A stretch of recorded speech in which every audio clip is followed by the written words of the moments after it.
meus amigos, bom dia, sejam então bem-vindos a mais um Clube Skoda TV. Ora bem, esta semana, e tal como eu tinha dito a semana passada, vou trazer então o avô do Skoda Kodiaq. É verdade, o Kodiaq tem sido apresentado como o SUV de grandes dimensões da Skoda, mas antes disso, muitos anos antes, houve um outro SUV de grandes dimensões, mais ou menos nas linhas da Skoda.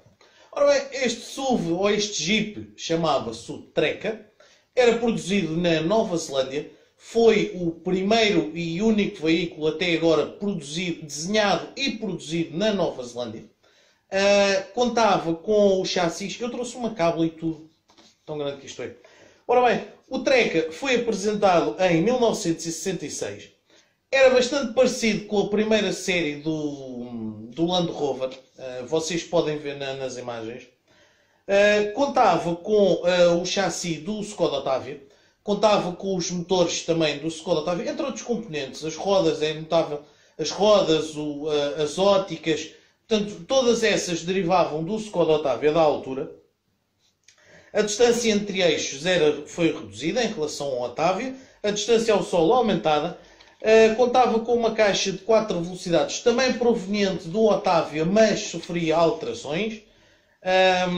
O motor era um motor Skoda, 4 cilindros, 1200 de cilindrada, 47 cavalos.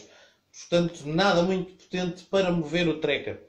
O Tracker era proposto com vários tipos de carroceria e vários pesos também, a variar entre os 920 e os 980 kg.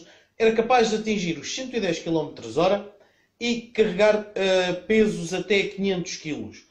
Foram produzidas cerca de 3.000 unidades entre 1966 e 1972, altura em que o modelo começou a cair em desuso, uma vez que começaram a chegar os modelos oriundos do Japão, como os Land Cruiser, os Daihatsu, entre outros, que levaram a que se perdesse o interesse nestes modelos de produção local. Nunca foi oficializado como modelo da Skoda, apesar de contar com muitos componentes, porque nunca teve nenhum logotipo da marca. Então era conhecido só como Tracker. Portanto, era um modelo de produção local. Eu não consegui arranjar nenhum vídeo, ainda procurei na internet, mas não consegui arranjar nenhum vídeo do Tracker, apesar de já aparecerem fotografias bastante recentes. Mas vamos ficar com um clipe com algumas das fotografias deste curioso Jeep com base num Skoda Octavia.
E pronto, era mais um modelo da Skoda. Aliás, isto é daquelas coisas que para mim, eu continuo a achar fascinantes na Skoda, e os 120 anos de história tão rica que esta marca tem, é que de facto é possível encontrar curiosidades e modelos completamente desconhecidos. Eu já conheço mais ou menos alguns dos modelos da Skoda, e mesmo assim ainda continuo a ir encontrando modelos novos, entre aspas, modelos que eu não conheço, que foram produzidos. Ainda não chegámos depois à parte dos tanques, dos transportes, do material bélico. Isso depois ficará para outra altura. De qualquer das maneiras, enquanto fazia a pesquisa para o Tracker, vim a descobrir também o avô do Yeti. É verdade. A Skoda teve também um outro modelo, o Skoda 973, também conhecido por Babetta, Skoda Babetta. Foi um protótipo de um veículo militar da Skoda, um Jeep de pequenas dimensões. Eu não sei se vocês, a grande maioria de vocês já viram pelo menos o Jeep Willys, o americano. Teve em grande destaque na Segunda Guerra Mundial, na Guerra do Vietnã. Aparece em quase tudo quanto é séries e filmes que ponham os militares americanos. Portanto, aparece sempre o Jeep Willys, aquele Jeep pequenininho. Ainda hoje é fabricado na Índia sob licença de uma outra marca indiana. De qualquer das maneiras, a Skoda apresentou um protótipo de um veículo militar, então o Skoda Babette, ou 973, entre 1949 e 1952, mas estes dados também já não são muito corretos. Será algo na altura de 1950.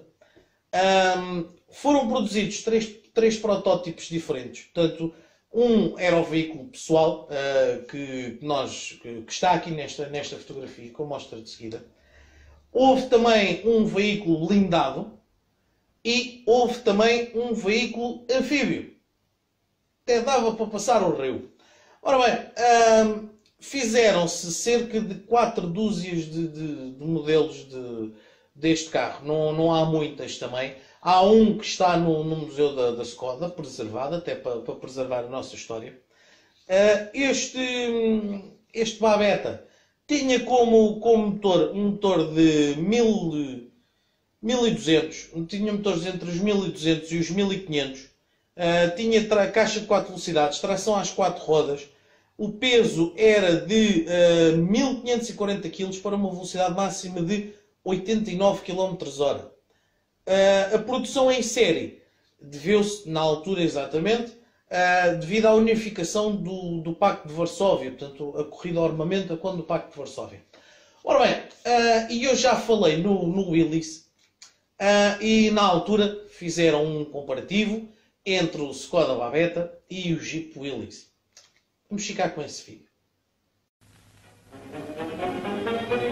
Který z těchto vozů je lepší? Americký Jeep Willys nebo naše nová Škoda 973? Rozhodne to zkouška na stvrdlém terénu plném výmolu. Jeepu používá americká armáda beze změn i dnes. Naši Škodovku zatím chválit nebudeme. Na této terénní vlně Jeep kapituloval.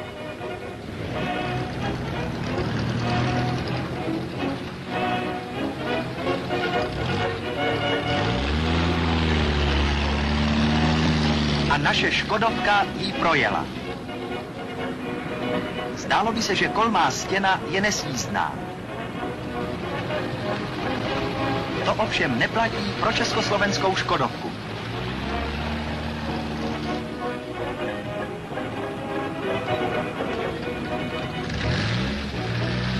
Nezbývá, než bojový americký Jeep vzít do vleku.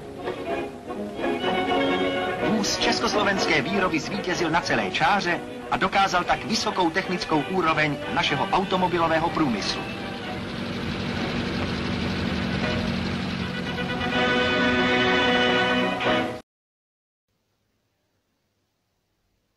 Ora bem, eu descobri também um vídeo mais recente do Babetta a brincar nos caminhos de trem. Alguém tem um destes modelos e gosta de o levar ainda para fazer todo o terreno. Vejam lá o que é que este menino ainda faz nos dias de hoje.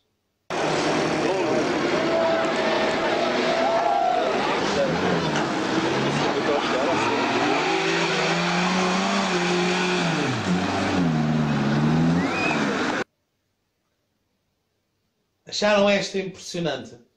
Então agora vejam, marcha atrás.